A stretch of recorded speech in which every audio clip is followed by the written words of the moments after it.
Bonjour à tous. Ça va? Oui. On va ouvrir la parole ici à l'Apocalypse 3.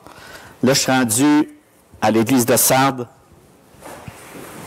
Vous avez vu par le PowerPoint qu'est-ce qu'il y avait de l'air. On va lire ici. On va lire ici la parole de Dieu. Apocalypse 3, verset 1. Écrit à l'ange de l'église de Sardes. Voici ce que dit celui qui a les 7 esprits de Dieu et les 7 étoiles. Je connais tes œuvres, je sais que tu passes pour être vivant et tu es mort. Sois vigilant et affermis le reste qui est près de mourir, car je n'ai pas trouvé tes œuvres parfaites devant mon Dieu. Rappelle-toi donc comment tu as reçu et entendu la parole, garde-la et repens-toi. Si tu ne veilles pas, je viendrai comme un voleur, et tu ne sauras pas à quelle heure je viendrai te surprendre. Cependant, tu as à Sardes quelques hommes qui n'ont pas souillé leurs vêtements, et ils marcheront avec moi en vêtements blancs, parce qu'ils en sont dignes. Celui qui vaincra sera ainsi revêtu de vêtements blancs. Je n'effacerai point son livre du livre de vie, et je confesserai son nom devant mon Père et devant ses anges. Que celui qui a des oreilles entende ce que l'Esprit dit aux églises. Prions. Seigneur notre Dieu, cette parole que tu as donnée par ton serviteur Jean, que tu as inspirée, que tu es le Christ glorifié, qui a jugé les églises, les 7 églises de l'Apocalypse. Et cette église, Seigneur, tu avais porté un jugement sur elle. Et ça, c'est dans le but non de la condamner, mais Seigneur Dieu, c'était de la réveiller. Et Seigneur, ce matin, par ton Esprit Saint, dirige-nous. Qu'est-ce que tu as à nous apprendre ce matin dans ces paroles? Qu'est-ce qu'il faut en retenir et qu'est-ce que, Seigneur, tu veux mettre dans notre cœur par ton Esprit Saint? On te le demande, Seigneur. Avec amour en Jésus-Christ, au nom de ton Fils Jésus. Amen. Voilà. Vous avez vu mon diapo? L'église de Sardes, une église morte. Sur le mur et dans un journal de la ville, c'est une histoire que je vous raconte, apparaît une étrange annonce funèbre. Nous avons la profonde douleur d'annoncer la mort de la paroisse Sainte-Euphrasie. Les funérailles auront lieu demain, ont lieu dimanche, plutôt prochain, à 11h. Le dimanche, naturellement, l'église de Sainte-Euphrasie était remplie comme jamais. Plus aucune place n'était libre, même les places debout. Devant l'autel était dressé un cercueil en bois sombre. Le pasteur prononça un simple discours. Je ne pense pas que notre paroisse pourra retrouver vie et ressusciter. Mais du moment que nous sommes là, presque tous, je voudrais essayer une ultime tentative. J'aimerais que vous passiez tous, autant que vous êtes devant le cercueil, et que vous jetiez un dernier coup d'œil sur la défunte. Vous avancerez en file indienne,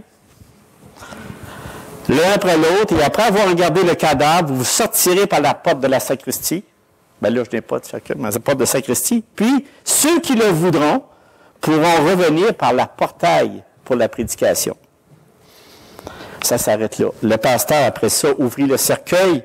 Tous se demandaient qui pouvait bien s'y trouver. Qui était vraiment le mort? Lentement, le défilé commença.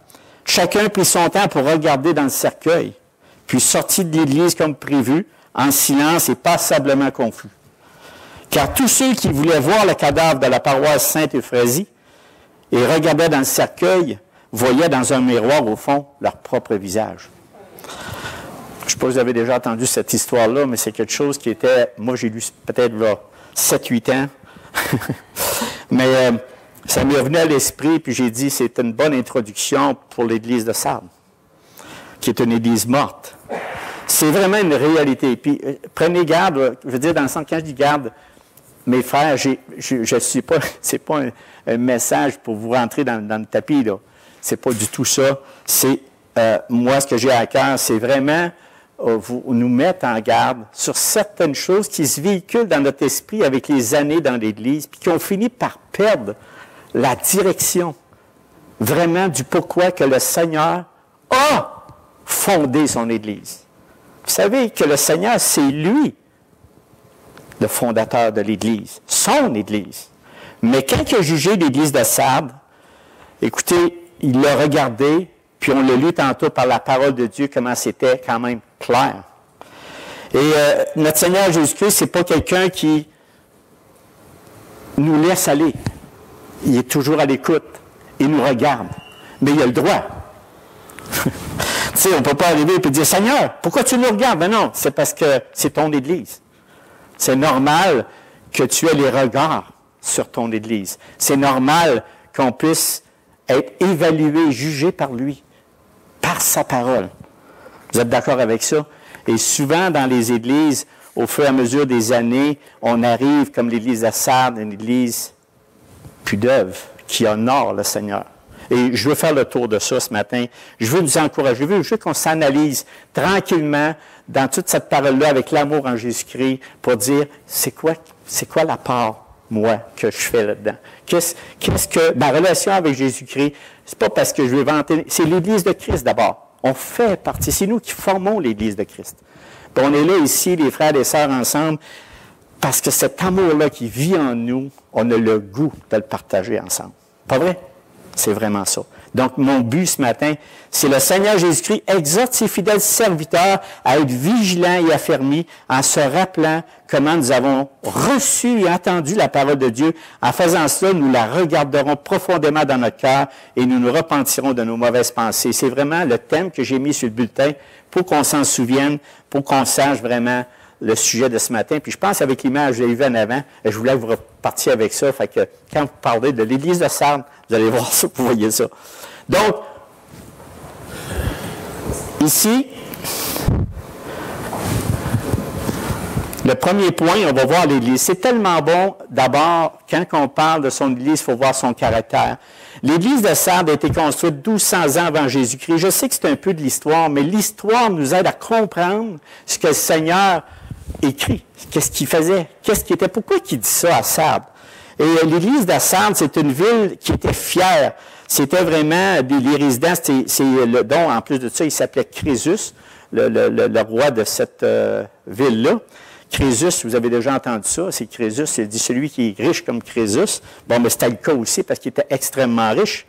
Et c'était une ville qui était escarpée dans des montagnes, puis dans les 4 faces qu'on avait, il y en avait 3 qui étaient imprenables. C'était dans le haut d'une montagne, et écoute, il y avait juste une place qui surveillait. D'habitude, si on prend est, ouest, nord, sud, ben il y en avait une qui était faible, c'est celle-là qui surveillait parce qu'il dit on va se faire envahir.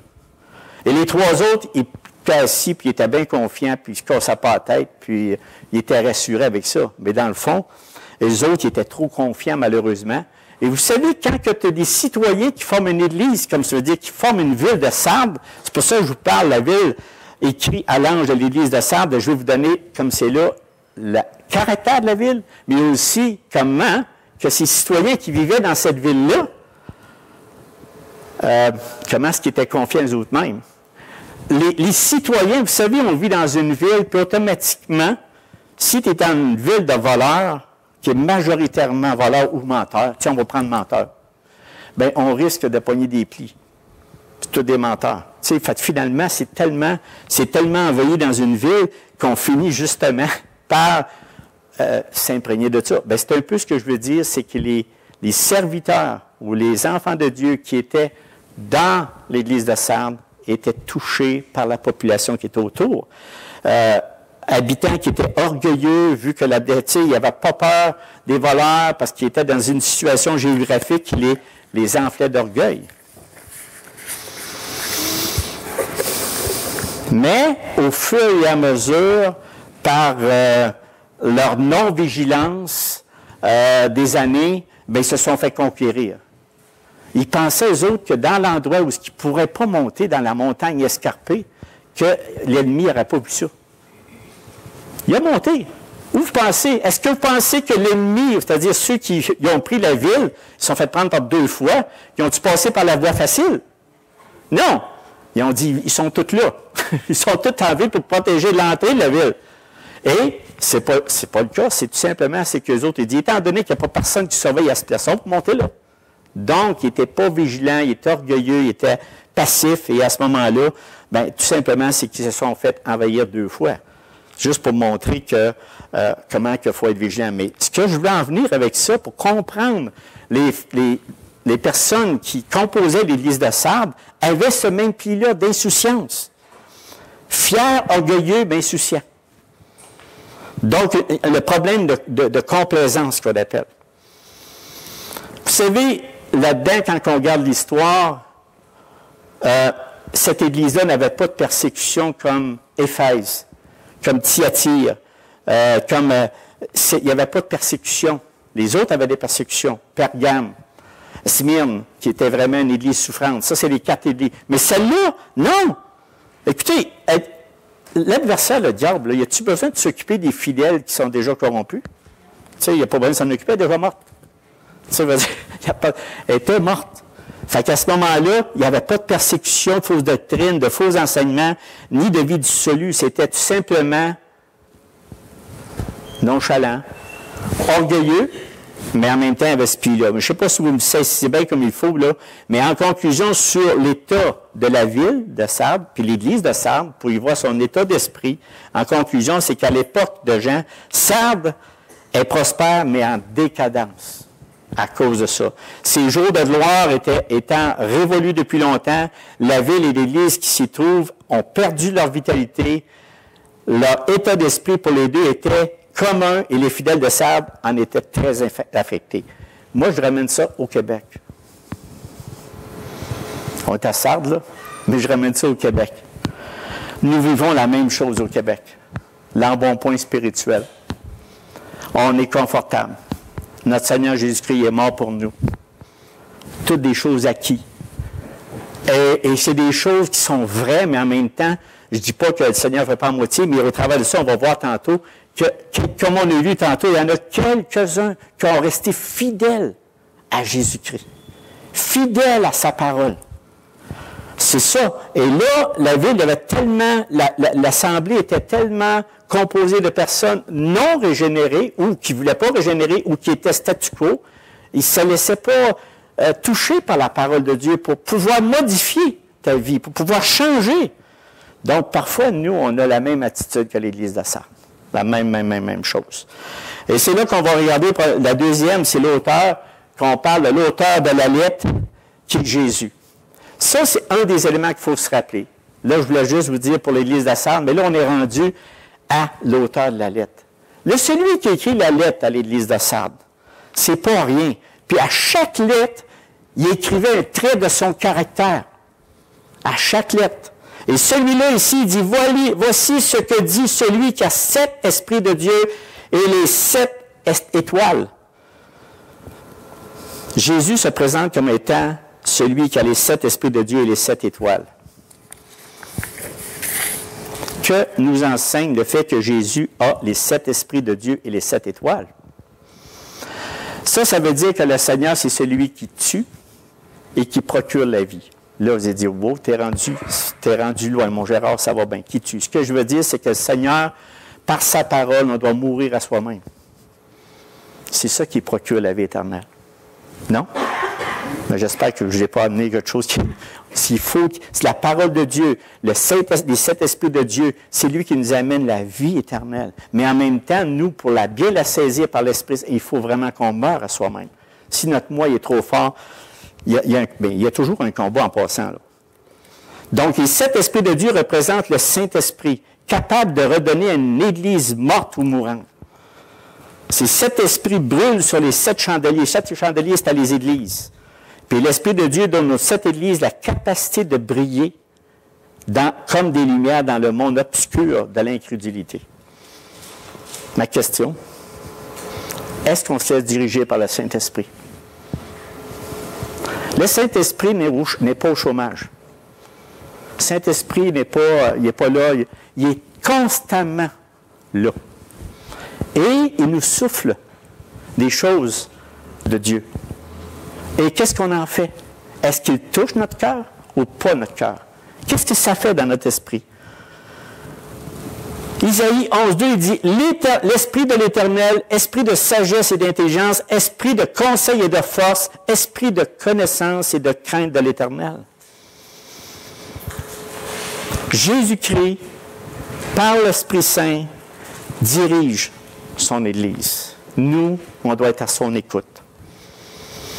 Et là, il dit, le Seigneur accomplit cela au moyen de quoi? Des 7 étoiles. Les 7 étoiles, ça représente les anciens, les pasteurs, que lui a mis en place. Ça, là, qu'est-ce que je vous parle là? C'est quelque chose de tellement important. Pas de donner de l'importance à un ancien et un pasteur. C'est d'être lui-même soumis à l'Esprit Saint de Dieu. D'être lui-même en vénération pour le Seigneur Jésus, de sa parole, de ce que Dieu dit. Et ça devrait être constamment dans vos prières, à tous les jours, que ceux qui vous dirigent, quand je dis diriger, faites attention, j'ai justement un verset que je vais vous montrer ici. Diriger, c'est un gros mot, parce que celui où Dieu a donné cette fonction-là, Dieu y demande aussi des choses, puis des comptes à rendre. Puis je voulais vraiment vous le montrer, vous le dire, ici. On voit ça dans 1 Pierre 5, versets 1 à 3. Et ça, autant le peuple de Dieu qui sont là en place, autant, lui, on parle des 7 esprits, 7 étoiles, prions que les personnes qui ont ce rôle-là, qui vous enseignent la parole de Dieu, soient dirigées par son Saint-Esprit. Je ne veux pas me valoriser, là. J'en ai juste le shake. Juste, c'est un mot anglais, là, mais en tout cas, je ne sais pas si ça existe en anglais, mais on a toujours une crainte de ça. Tu sais, je veux dire, on veut faire la volonté de Dieu. Et voici ce qu'il dit 1 Pierre 5, verset 3. Il dit, voici les exhortations que j'adresse aux anciens qui sont parmi vous, moi, ancien comme eux, témoins des souffrances de Christ et participants de la gloire qui doit être manifestée. Paisez le troupeau de Dieu, ça veut dire prendre soin d'elle et la nourrir, qui est sous votre garde. Non par contrainte, ça veut dire par de la paresse, l'indifférence. Ah, peut-être, on va te faire un message, pas de travail à faire, pas de soumission, pas de prière. Saint-Esprit, toi, tu vas venir. Ça me fait penser à une histoire, quand je dis ça, qui vient de me venir à l'esprit, ça fait plusieurs années. C'est que, justement, il y a un évêque qui visitait une église. Et puis, l'évêque était couché, il ne savait pas pantoute le pasteur qui était pour arriver. Fait que, lui, sur le coup, il l'aperçoit ici. Il l'aperçoit dans l'assemblée parce qu'il venait de voir son superviseur ou son... En tout cas, on dit l'évêque, c'était le plus haut, puis lui était le pasteur, qu'importe, là, je ne veux pas mettre de rang. Mais l'idée, l'histoire que je veux dire, c'est qu'il a resté surpris. Fait que là, il a donné son message. Après que son message a été donné, il dit, je veux te parler. Fait que là, le gars, il s'en va le voir, tu peux nous un peu. Il dit, combien de temps vous avez pris pour préparer votre message? Ben, il dit, je l'ai préparé à partir du presbytère, aller jusqu'à l'église. Là, il dit, je suis pris. Ouais, il dit, ce que je vous conseille fortement, il dit, ce que je vais faire, il dit, je vais mettre le presbytère à 6 km plus loin. Il dit, ça va vous donner le temps de vous préparer pour annoncer la parole. Un homme c'était pour dire, excusez, mais je l'ai peut-être moffé, des fois je fais les frères, mais on manque notre coup. Mais tout ça pour dire que il n'avait pas assez préparé son message, il ne l'a pas passé dans le cœur. Il faut que ceux qui annoncent la parole de Dieu soient touchés par cette parole-là. Ça, c'est une prière qui va éviter d'avoir une église morte. C'est pas ma responsabilité, je ne prends pas ça, on ne prend pas la responsabilité en tant que ministre du culte, non, on ne prend pas ça, on ne s'enorgueillit pas avec ça, c'est écrit ici. Mais en même temps, on a besoin de son onction pour vous enseigner. Ça ne se fait pas de même, je peux vous le prouver, je peux vous en parler des heures. En les faites des fois, des choses comme ça, là, entre les deux. Le presbytère n'était pas assez loin. Puis moi, vous dire, je me suis rétracté et demandé à Dieu plus de sagesse afin d'exhorter, d'encourager et de fortifier mes frères. D'accord avec ça, vous autres, là? Oui, ça va. Mais ça, là, c'est important parce qu'il dit 7 esprits et 7 étoiles. Donc, le Seigneur ici, il met un point important que celui qui paie le troupeau puisse être lui-même dirigé par le Saint-Esprit. Lui-même inspiré. OK? Mais avec dévouement, non comme dominant, c'est-à-dire pas avec de la manipulation, de l'intimidation, pas essayer pour vous faire peur puis vous dominer, mais avec amour en Jésus-Christ, pour le faire avec dévouement. Ceux qui vous sont échus en partage, mais en étant des modèles du troupeau. D'ailleurs, celui qui va être le serviteur des autres doit être le plus petit. Fait que ça règle le problème. Je ne me sens pas au-dessus de vous, je me sens en bas de vous, mes frères et mes sœurs. Mais prions là-dessus afin de... Ça, c'en est un élément que le Seigneur dit à l'Église de Sardes. Attention, soyez inspirés de l'Esprit Saint de Dieu tous les jours et en même temps, priez pour que mes pasteurs, les personnes que j'ai mis en place puissent édifier ma parole. Il m'a donné honneur dans tout cela. Ça va? Le Seigneur se présente dans cette Église comme celui qui œuvre souverainement.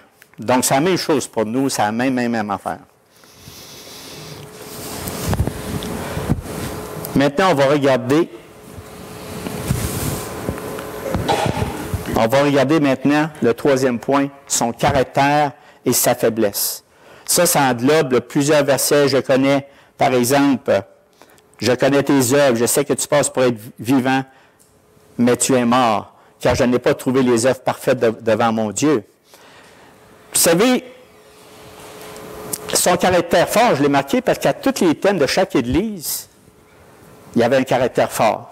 Malheureusement, l'Église de Sardes n'a pas. Sa faiblesse seulement, mais c'est pour ça que c'est une Église morte. Elle n'avait pas de caractère fort. Donc, il dit, je connais tes œuvres. Ça veut dire quoi, ça, connaître ses œuvres? Je sais que tu passes pour être vivant, mais tu es mort. Elle, l'Église de Sardes, dans sa ville, elle avait un beau monument, c'est-à-dire un beau bâtiment. Les personnes étaient fières d'être dans cette Église-là. On rentrait dans l'Église, moi je parle pour l'histoire, et il n'y avait rien de communion et de relation avec Dieu. Seulement quelques-uns avaient une dévotion, une adoration pour le Dieu, le Fils de Dieu, pour dire, Seigneur, qu'est-ce que tu veux m'apprendre aujourd'hui? Qu'est-ce que tu veux me changer? Écoute, il n'était pas troublé par les, comme je disais tantôt, par les persécuteurs païens. Il n'était pas dérangé par des faux enseignants, il n'en avait pas. Fait qu'il était tout simplement en embonpoint spirituel. J'ai mon Seigneur, j'ai mon Maître, je suis sauvé, je n'ai plus rien à faire. Donc ça, qu'est-ce qui est arrivé? C'est que tout simplement, au fur et à mesure, quand tu fais ça, c'est que tranquillement, tu laisses tous les éléments de ce monde pénétrer dans l'Église. Ils pénètrent. Oh, c'est pas grave, finalement. Il faut pardonner, pas de problème. On peut accepter plus le péché, comme je parlais dans Thyatire. Mais dans Sardes, c'était comme, on ajuste. En fait, j'ai un mot que j'ai trouvé dans tout ça, c'était, on joue à l'Église. Pas drôle, hein? Quand tu es rendu, tu joues à l'Église. J'espère, mes frères et mes sœurs, ce matin, vous venez ici pour vraiment dire, Seigneur, qu'est-ce que tu as à nous dire? Qu'est-ce que tu veux me dire à matin? Qu'est-ce que vraiment? Moi, je vais repartir avec quelque chose qui va me donner goût. On est des humains, là. Moi-même, il faut que je sois obligé de... Je dis au Seigneur, brasse-moi la carcasse. Je ne sais pas si on peut dire ça, mais brasse-moi par ton Esprit Saint, que tu me diriges par ton Esprit Saint.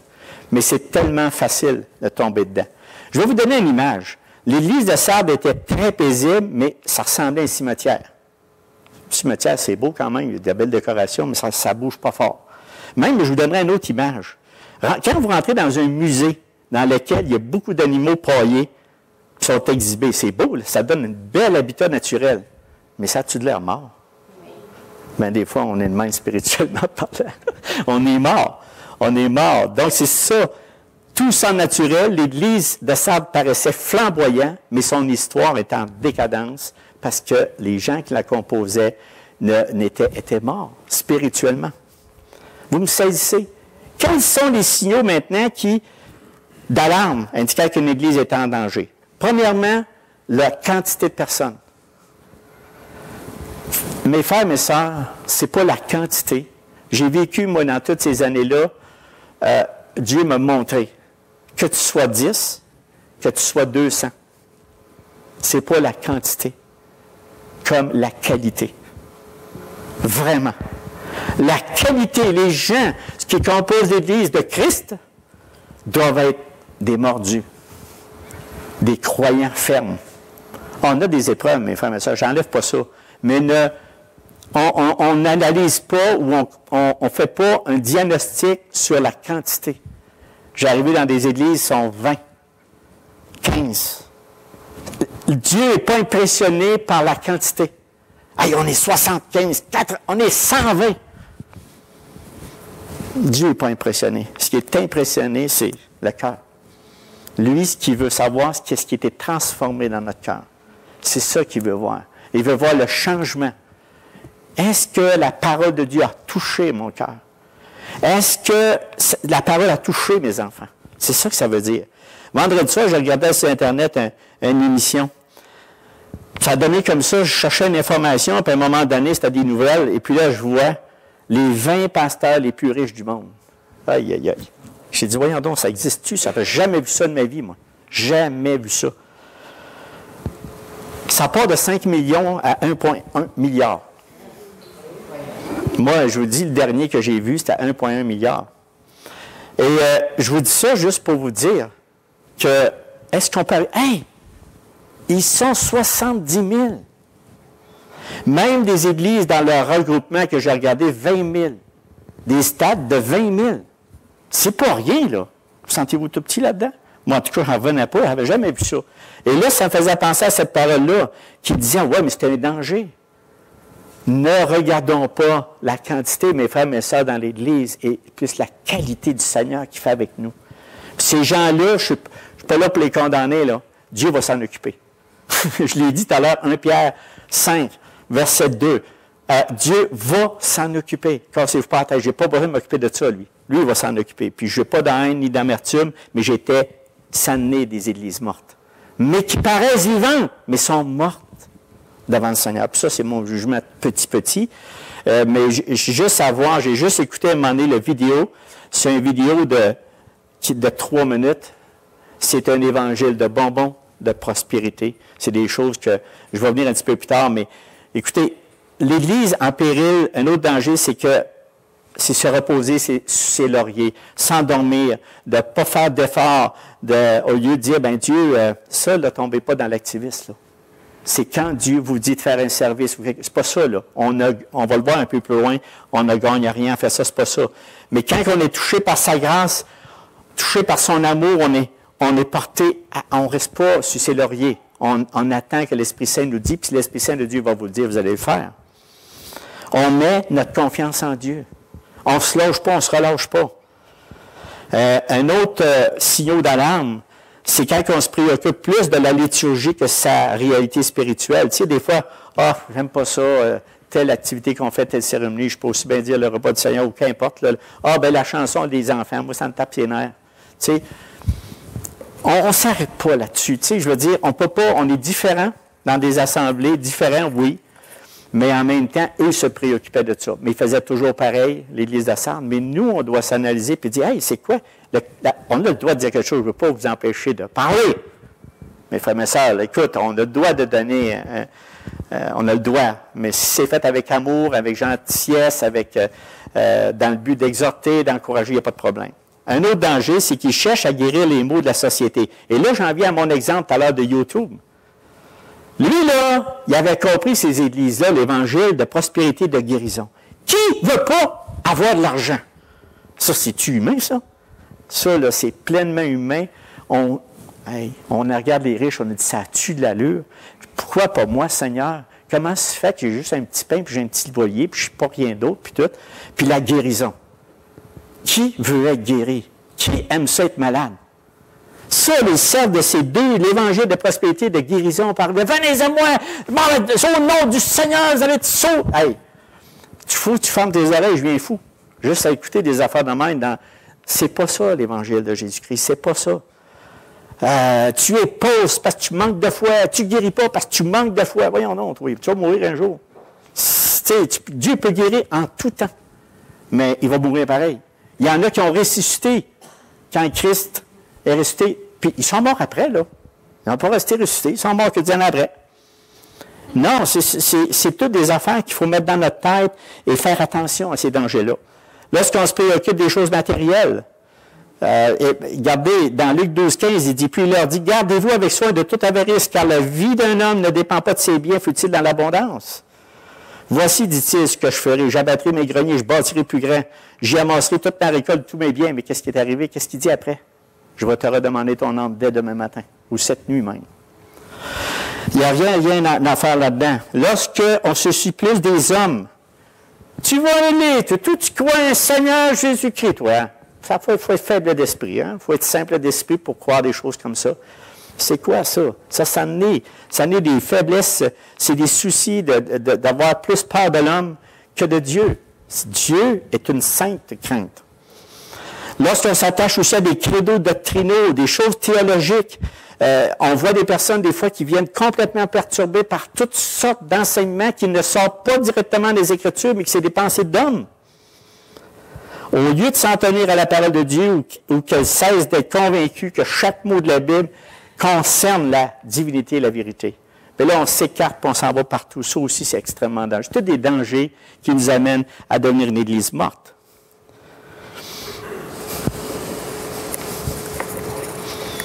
Donc, il dit ici, car je n'ai point trouvé des œuvres parfaites devant mon Dieu.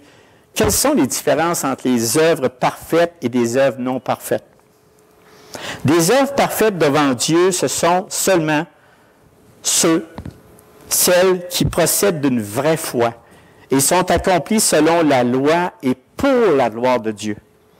Et non pas celles qui sont fondées sur nos propres opinions ou sur des préceptes humains. C'est ça des œuvres parfaites. On voit, on croit et on fait pour la gloire de Dieu. Dans l'Église de Sardes, on retrouvait une forme de piété, mais sa puissance est absente parce que, c'est-à-dire que la vraie foi et l'amour ardent, il ne l'avait pas. Il vivait d'une telle manière qu'on peut se demander s'il avait la foi en Jésus-Christ. Est-ce qu'il avait la foi en Jésus-Christ? Et il y a un point ici, j'espère que je n'ai pas sauté. L'autre, c'est ici, un verset que je voulais vraiment souligner, mes frères, mes sœurs, 1 Jean 2, 15, 17, il dit « N'aimez point le monde, lis les choses qui sont dans le monde. Si quelqu'un aime le monde, l'amour du Père n'est point en lui. » Il faut constamment veiller sur nos âmes, sur cet aspect. Car tout ce qui est dans le monde, la convoitise de la chair, la convoitise des yeux et l'orgueil de la vie, ne vient point du Père, mais vient du monde. Et le monde passe et sa convoitise aussi. Mais celui qui fait la volonté de Dieu demeure éternellement. Et ça, c'est vrai. Tu peux pas. On va arriver tout à l'heure à la fin du message avec l'Église de Sardes, comment Dieu tient ses promesses et comment nous, on est bénis vraiment de rester ferme dans sa parole. L'œuvre parfaite est la foi vivante, l'espérance vivante, l'amour authentique et sincère d'être un chandelier qui porte fidèlement la lumière du Christ dans le monde. C'est aussi simple. L'œuvre parfaite est que si nous sommes soumis aux pressions de la culture, c'est d'être un témoin, même si on a des pressions, c'est d'être un témoin fidèle de Jésus-Christ dans le monde et au milieu de la culture qui nous environne. Oh, c'est pas grave, Seigneur, tu vas comprendre. Le Seigneur ne comprend jamais qu'un compromis. Il n'a pas. Il ne comprend pas. Le Seigneur, il y a une parole, pas parce qu'il est dur, il y a une parole sainte pour des gens qui ont l'Esprit Saint de Dieu. On peut être certain qu'on ne se trompe pas.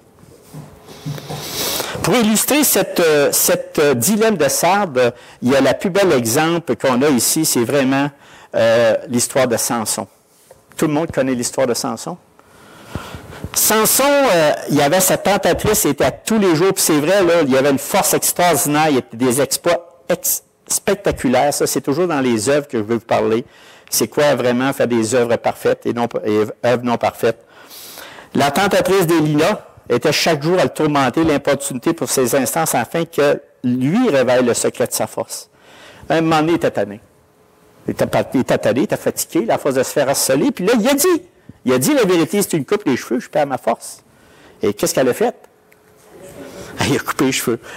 La privant de sa force, non en raison de ses cheveux courts, mais sa désobéissance. Des fois, on dit, ah, mais tout est dans ses cheveux. Non, non, il a désobéi. Samson a désobéi. Pour le moment le plus triste de toute cette histoire qui s'est présentée, et là, les Philistins sont arrivés, se sont saisis de Samson, et dans l'inconscience, lui, ah ouais, m'a battu ça, moi, les Philistins. Qu'est-ce qui est arrivé? Ils l'ont capturé, ils ont arraché les yeux. Tragiquement, là, Samson, là, il avait complètement oublié ça. Il ne savait pas là, que l'Éternel s'était retiré de lui. C'est ça que ça fait quand on n'est pas vigilant, affermi dans la parole, écoute à l'Esprit Saint. Quand une Église tasse ça de côté, moi je parle tous ensemble, mes frères, mes sœurs, il n'y a aucune accusation dans mes affaires ce matin, c'est un réveil. Ce que je veux vous dire, c'est vous motiver, vous encourager à persévérer, à regarder, pas avec les yeux du Seigneur, avec l'amour du Seigneur. Et puis là, ce qui est arrivé, le gars, c'était le même homme, portant toujours le même nom, et sa puissance s'était envolée. Pour Samson, il s'en suivit l'emprisonnement, la cécité, l'humiliation et pour terminer la mort. C'est une leçon qu'on doit retenir. Passe à désobéissance, pourtant, l'Éternel. Mais ça, je ne veux pas parler là, de certitude du salut. C'est pas ça que ça veut dire, pas pantoute. C'est une insouciance de cette façon de ne pas avoir été vigilant. Maintenant, on est rendu à 3.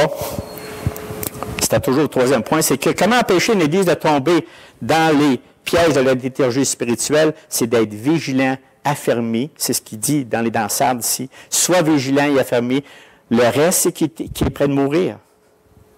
Vous savez, dans notre vie, on peut perdre pour un moment donné la boussole. J'ai trouvé ça l'expression, j'ai trouvé des fois, on perd la boussole, dans le sens qu'on perd la direction de Jésus-Christ. On est par la souffrance, par une épreuve énormément forte, par une blessure profonde, par quelque chose qui nous intéresse plus que d'autres. Des fois, c'est pas ça du tout. Des fois, on est envieux sur quelque chose. Je veux avoir ça, je veux telle affaire, puis là, je me concentre, je vais être le meilleur golfeur au monde, je veux jouer 7 jours par semaine, puis, tu sais, c'est tous des objectifs humains, mais il ne faut pas t'oublier ton Seigneur. C'est ça que ça veut dire. Il faut que tu prennes le temps, tu perds la boussole, puis là, tu te concentres sur quelque chose, puis là, le Seigneur, il te ramène. Il est là tout le temps, ça ne vous est jamais arrivé à côté, puis vous touchez sur le bord de l'épaule. Hey, mon fils, qu'est-ce que tu en fais? Qu'est-ce que tu fais de mon fils? Hey, mais ça ne sera pas long. Oh, on va y revenir, là. Ça ne sera pas long. Les frères, il faut apprendre à vivre dans la lumière. Examinons-nous constamment. Examinons-nous. J'ai un verset ici. Réveille-toi! Il est là, hein? Toi qui dors! D'entre les morts, et le Christ éclairera. Verset qui doit nous toucher. Verset qui doit nous saisir. Quand on a des doutes sur le salut de Dieu, sur sa miséricorde infinie, sur sa bonté, son amour, des fois, je parle avec quelqu'un et il dit « Hey, je doute, je ne suis pas sûr. Je ne suis pas sûr que j'ai le salut, je ne suis pas sûr. Je doute de l'amour. » Ben, rapproche-toi de Dieu. Approche-toi de lui. Il va te rassurer. C'est parce que tu es trop loin. C'est pas une perte de salut, là. Tu es trop loin. Tu as des doutes, c'est parce que tu as laissé. Ah, moi, je suis capable. Moi, m'a fonctionné. Non, tu es trop loin. Rapproche-toi. Puis le Seigneur va reprendre le dessus. Ne sois pas inquiète parce que le Seigneur, il pardonne constamment. Il n'y a aucun péché. Mais on a besoin de se repentir. Quand il a dit à l'adultère, il s'est relevé et puis il dit, où sont ceux qui t'accusent? Ben, ils sont partis. Ben, il dit, va et ne pêche plus. Il n'a pas dit juste va. Tout est réglé. Non, il dit, va et ne pêche plus. Et ça, mes frères et mes sœurs, on ne pourra jamais s'empêcher de pécher. On va tomber. Mais ce qui n'est pas bon, c'est de rester dedans. Et j'aimerais ici vous présenter j'aimerais ça ici, c'est la marche d'un enfant de Dieu. C'est pas quelque chose de compliqué, mais j'aimerais vraiment, même si je finirais là-dessus, mais il faut que je vous parle aussi des bénédictions qu'on a de persévérer. Mais vous savez, cette image-là de justification, sanctification, glorification, vous avez remarqué au-dessus de ces trois-là, il y a la grâce. La justification, tout le monde comprend ça, que quand Christ nous a ouvert les yeux à son sacrifice, puis c'est qu'il est mort pour nous, on est justifié par sa grâce. Qui a pu s'approprier de ça? Personne. C'est Dieu par sa grâce qui te l'a donné. Et après ça, on voit l'autre partie qui est la glorification. Vous savez, là, c'est bon, mais Seigneur, glorifie-moi. On est capable de faire ça? Pas pantoute. Rendu à la fin de nos temps, quand il va ressusciter les morts puis il va glorifier les corps, on va avoir une grâce. C'est une grâce. Alors, moi, je suis convaincu, parce qu'il n'y a pas personne qui puisse glorifier lui-même. Savez-vous le problème? C'est entre les deux. C'est entre les deux. Le problème est entre les deux. Entre la justification et la glorification. Les deux, on n'a aucun doute du début à la fin.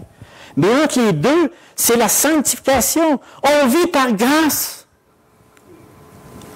Là, on tombe. Là, on a dormi. On s'est endormi. On tombe dans le péché. Oh, Seigneur, tu comprends? Puis là, on réalise tout d'un coup, on dit, ouais, ça n'a plus de sens, ça, je t'ai abandonné, Seigneur. Puis là, on tombe dans l'activisme. Hey, là, il faut que je me reprenne. On n'est pas sauvé par nos œuvres. On est sauvé par grâce. Et Dieu, dans sa fidélité, va nous amener à la glorification par grâce, mais aussi il nous sanctifie par grâce. Donc, écoutez, ça ne veut pas dire qu'il faut que tu pêches à tour de bras, là, parce qu'on est sauvé par grâce, ou qu'on est sanctifié par grâce. Ça veut dire quand que tu prends conscience de ton péché, que tu prends réellement, dis, « Hey Seigneur, j'ai tombé, mais tu es gracieux. Je te demande pardon. » Sincèrement, honnêtement, authentiquement, à Dieu. Vous n'avez pas besoin de compenser entre les œuvres et la grâce. L'humain, on est de même. Hey, j'ai perdu des points avec Dieu, là. J'ai perdu des points. Là, moi, j'avais 100 Air Miles. Je suis tombé à 40. Hey, là, il faut que j'en gagne 60. Mais Dieu, c'est pas ça qu'il te demande, là. Il te dit, vis donc par grâce. Vis par grâce. Tu vas tomber, je le sais. Mon fils est mort pour toi. Prends pas le péché pour rien, par exemple. Je voulais vous montrer cette image-là. On vit par grâce, mes frères et mes sœurs. J'espère que ça vous donne, j'espère que vous n'êtes pas ambigus avec cette image-là. On ne doit pas vivre dans le déni. Il faut se reconnaître pécheur. Ne vivons pas dans le déni. Le Seigneur va arriver, il va montrer à un moment donné, à une de ces journées, notre cœur méchant par-dessus tout. Et qu'est-ce qu'on doit faire? On doit dire, Seigneur, pardonne-moi. Il nous a pardonné déjà, là. Mais je me repens d'avoir péché. Je me repens d'avoir une mauvaise attitude. Je me repens d'avoir une telle attitude. Je me repens. Tombons pas dans le déni. Il faut que tu veilles. Si tu ne veilles pas, je viendrai comme un voleur. Le Seigneur va arriver comme d'un coup. Là, dans cette église-là, il parlait, lui, en disant que, il ne parlait pas du retour. C'est qu'à un moment donné, le Seigneur n'est plus au travers de cette église-là. Il est au travers de toutes ces églises qui appartiennent. Mais à un moment donné, il y a des assemblées où il dit, il me semble que le Seigneur n'est pas là. Il n'est pas là. C'est une église du monde. C'est une église que j'ai parlé, des églises, c'est des églises du monde. Ne soyez pas séduits avec ça. Seigneur, il y a une parole, il est bon. C'est un évangile. Plus vous étudiez, plus c'est un évangile extraordinaire. Le Seigneur est là, il le sait, nos problèmes, il les connaît, il le sait. Maintenant, on est rendu au dernier point, l'encouragement du Seigneur. Ça, c'est... J'espère que vous étiez encouragés avant. Parce que ça ici, le dernier dit, cependant, tu as à ça quelques hommes qui n'ont pas souillé leurs vêtements. Ils marcheront avec vêtements blancs parce qu'ils en sont dignes. Faisons comme ces quelques hommes-là. Restons, même s'il y a un courant d'une église morte, restons accrochés, les yeux fixés sur Jésus-Christ et dire, Seigneur, je ne veux pas souiller mon vêtement. Quand il parle ici, l'image qu'on parle, le vêtement, je suis un peu en avance, mais oui. Le vêtement, c'est que, quand on dit souillé, qu'ils n'ont pas souillé le vêtement, c'est que le reste des filets, c'est été taché. Quand on dit qu'un vêtement il est souillé, c'est taché, maculé, salir. Et puis le vêtement symbolise dans les Écritures, Isaïe 64,5, il dit, nous sommes tous comme des impurs, toute notre justice est comme un vêtement souillé. C'est que le vêtement lui-même, c'est le caractère. Fait qu'ils n'ont pas souillé, c'est quelques hommes, s'ils ne sont pas souillés au travers de ça, ils ont gardé les yeux fixés sur Jésus-Christ, puis ils n'ont pas laissé 2 minutes. Comme dans Hébreux 6,10, il dit, parce qu'il y avait cette promesse-là dans leur tête, car Dieu n'est pas injuste pour oublier votre travail et l'amour que vous avez montré pour son nom, ayant rendu et rendant encore des services aux saints. N'oublions jamais ça. On ne peut pas le gagner. J'ai une situation que j'ai vécue dans ma vie, il y a à peu près 20 ans, en 95, à un moment donné, ça allait super bien, sans problème. On était beaucoup de frères et de sœurs ensemble. Puis pour une raison ou pour une autre, je montais à la Côte-Joanne, je m'en souviens tel que c'est là, précis. Et le Seigneur, il me dit, si tout le monde t'abandonne, vas-tu m'abandonner? C'est tel que je vous le dis. C'était pas audible. Ça a passé dans mon cœur, c'est tout. Je savais pas ce qui s'arriverait dans les 2-3 prochaines années. Mais je ne m'ai jamais oublié ça. J'ai jamais oublié ça parce que j'ai vécu 2 ans, les 2 autres années qui ont suivi. Je vais vous dire, j'en ai pris mon dessert, oui. J'en ai pris tout un coup. Puis tout ce que je vous raconte là ce matin, c'est quelque chose qui me rappelle des choses là-dedans. Comment est-ce qu'il fallait que je réagisse à regarder à Jésus-Christ au lieu de regarder ce qui était perdu? Il y avait vraiment une division qui se préparait. Il y avait vraiment une église qui était en train de tomber. Il y avait quelque chose, tout simplement, parce qu'on ne regardait plus à Jésus-Christ. On regardait ailleurs. Et ça me fait penser à l'église de Sardes, l'église morte. C'est pour ça que je vous parle avec conviction. Je vous parle avec conviction parce que le seul qui nous ramène vraiment dans le bon sentier, qui nous remet dans la bonne boussole, c'est notre Seigneur Jésus-Christ, par le pardon, par l'amour, en Jésus-Christ, par les uns avec les autres. On est tous des pécheurs avec des caractères. Mais lui, le Seigneur, il dit, écoute, dans Romains 11, 1, 5, il dit, « Je dis donc, Dieu, a-t-il rejeté son peuple? Loin de là, car moi aussi je suis israélite de la postérité d'Abraham, de la tribu de Benjamin. Dieu n'a point rejeté son peuple qu'il a connu d'avance. Ne savez-vous pas que l'Écriture rapporte et lit comment il adresse à Dieu cette plainte comme Israël? Seigneur, ils ont tué tes prophètes, ils ont renversé tes autels, je suis resté moi seul. Et il cherche à m'ôter la vie. Mais quelle réponse Dieu lui a fait-il? Il dit, je me suis réservé 7000 hommes qui n'ont point fléchi le genou devant Baal. De même aussi, dans le temps présent, il y reste. Donc, selon l'élection de la grâce. Autrement dit, mes frères, ça, là, c'est un verset à retenir.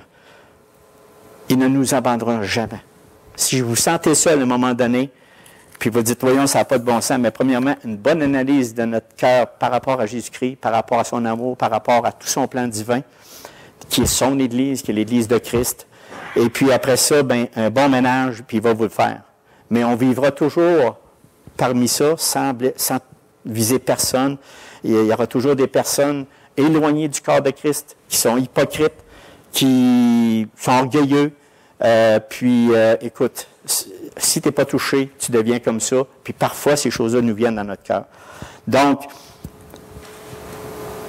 remettons nos vies dans notre Seigneur Jésus-Christ, parce qu'il le dit ici, un peu plus loin, celui qui vaincra sera revêtu ainsi de vêtements blancs. Quand que dans l'Écriture, on parle de vêtements blancs, et dit, je n'effacerai point son nom du livre de vie, je confesserai son nom devant mon Père et devant ses anges. C'est pas n'importe quoi. Puis il dit ici au verset 4b, toujours dans Sable, ils marcheront avec moi en vêtements blancs parce qu'ils en sont dignes. Quand le Seigneur Jésus-Christ nous met un vêtement blanc, on marche avec lui. Puis ce vêtement blanc, c'est sa sainteté. C'est parce que lui nous a rachetés. C'est parce que lui nous a couverts de son sang. Et moi, je veux porter ce vêtement blanc-là. Parce que le vêtement blanc aussi rapporte la victoire. Quand on avait des Jeux olympiques et tout ça, le vêtement blanc, la personne qui avait été victorieuse était recouverte d'un vêtement blanc. Le Seigneur a dit, je vais te recouvrir de mon vêtement blanc. Puis, n'effacera pas son nom du livre de vie. Il y a tellement d'histoires là-dedans, ne l'effacera pas, de dire, ah oui, mais là, si tu fais ça, on va t'effacer. Garde exactement dans Exode 32, 33, il dit, c'est celui qui a péché contre moi que j'effacerai de mon livre. Il y en a qui vont chercher ce verset-là pour dire que tu peux perdre. Ça, ce verset-là, tout simplement, c'est dans l'Ancien Testament. Et le livre qui parlait faisait référence à ceux qui faisaient partie de la ville. C'était, en fait, comme on fait des élections, là, aujourd'hui, puis la semaine prochaine, bon, ben, on est listé sur des listes, puis le monde sait qui on est là. Puis c'est ça, c'était la liste. Puis si tu faisais un mauvais coup, c'est-à-dire un acte criminel, ou que tu mourais, on t'enlevait de la liste. C'est ça que ça voulait dire. Mais la vraie, quand on parle de Philippiens 4.5, quand on parle de l'Apocalypse, quand on parle du livre d'Apocalypse, on ne parle plus de la même chose. C'est le vrai livre de la vie éternelle. Ça, là, mes frères et mes sœurs, là, ça ne doit pas sortir de notre tête. Là. Quand il t'appelle à son nom, il va t'amener là. Il te réserve. Tu es inscrit dans son livre de vie. Y croyez-vous? Ben, j'espère. J'espère parce que c'est la plus grande nouvelle que je peux vous dire ce matin.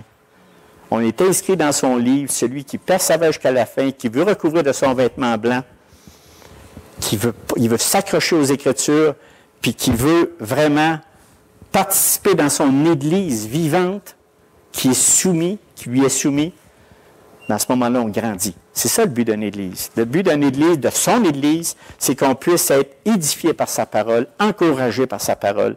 Et je ne le lirai pas, mais il y a Romains 8, 28 à 39. Lisez ça. Lisez ça, mes frères, cette semaine. Ça va avec le message. Prenez le temps de méditer. C'est 28 à 39. C'est quand même 11 versets. Des versets extrêmement importants. Puis ça ranime l'âme. Ça va vous encourager. Et je finis par le dernier verset. Que celui qui a des oreilles écoute ce que l'Esprit dit aux Églises. Est-ce qu'on a prêté attention? Est-ce que nos oreilles ont été grandes ouvertes aujourd'hui? J'aime tellement les 7 églises qui sont les 7 églises de Jésus-Christ. Elle est dirigée par son Fils, glorifié. Puis le Fils dirige son Église, sans aucun doute. Si ses enfants sont morts, le Saint-Esprit est là, c'est sûr, mais lui, il m'en est plus là. Ce que je veux dire par là, c'est qu'on doit, notre seul chef, c'est Jésus-Christ. Je ne vous fais pas de menace. Mais on n'est pas là, mes frères et mes sœurs, pour jouer à l'Église. On est là pour être sanctifié par sa parole. On est là pour être encouragé par sa parole. On est là vraiment pour être fortifié et dire « Yes! Je suis vainqueur avec le Seigneur Jésus-Christ. Je suis vainqueur. » Soyons vigilants dans notre marche avec le Seigneur. Faisons attention de ne pas tomber dans la léthargie de l'Église de Sardes. C'était la leçon qu'on devait retenir de l'Église de Sardes, une Église morte. La semaine prochaine, on va parler, parce que la semaine prochaine, c'est l'Église de Philadelphie. On est complètement sur une autre sphère. Ah là, on va vous la donner, celle-là, l'Église de Philadelphie. Bien, j'espère que vous êtes encouragés avec celle-là. Là. C'était juste un exemple, mais l'Église de Philadelphie la semaine prochaine. Prions. Seigneur notre Dieu, que cette parole que tu as donnée dans Sardes, qui représente beaucoup de choses, beaucoup de moments, beaucoup d'éléments. Seigneur, tu m'as aidé à saisir dans cette Écriture, dans ce que tu as dit à l'Église de Sardes par rapport à ton serviteur Jean. Et aujourd'hui, ça l'est présenté aujourd'hui à nous. Aide-nous par ton Esprit Saint à bien saisir tous ces éléments-là afin qu'on ne devienne pas des enfants léthargiques à ta parole, qu'on soit des écoutants, des étudiants fermes, qu'il y a du zèle pour ta parole, pas de l'activisme, mais quelque chose qui est honnête, intègre. Et le but de ton évangile, Seigneur, si on résume le tout, c'est vraiment que notre cœur soit changé, transformé. Un cœur qui te ressemble, Seigneur. Merci pour tout. On te remet cette semaine entre tes mains, puis mes frères aussi, au nom de ton Fils Jésus-Christ. Amen.